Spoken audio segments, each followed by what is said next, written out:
Tao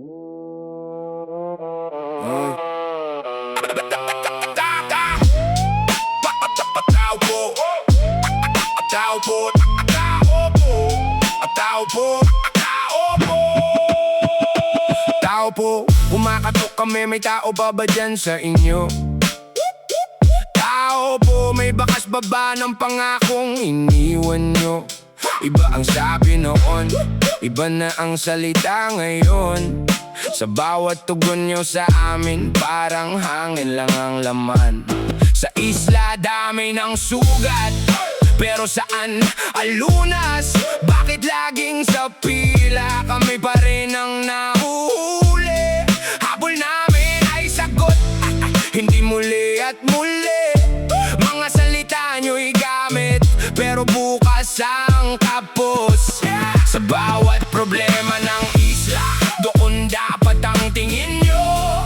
Hindi sa papel na luma na inulol ng panahon.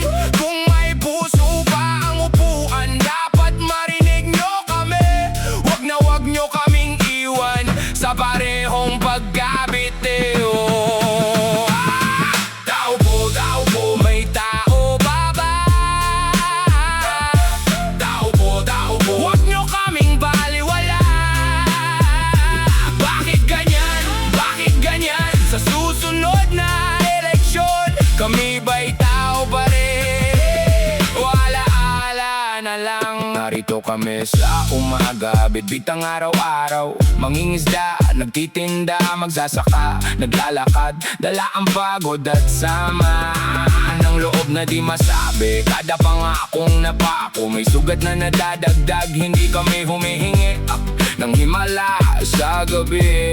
Kung maayos na kilos at patakarang totoo, kung may serbisyong darating dapat ngayon, hindi bukas dahil ang gutom at gutom. Hindi marunong maghintay. Kung gusto nyo pa rin marinig ang tinig ng bayan, lumapit kayo ng totoo, walang paikot-ikot. Ayusin ang kailangan sa lupa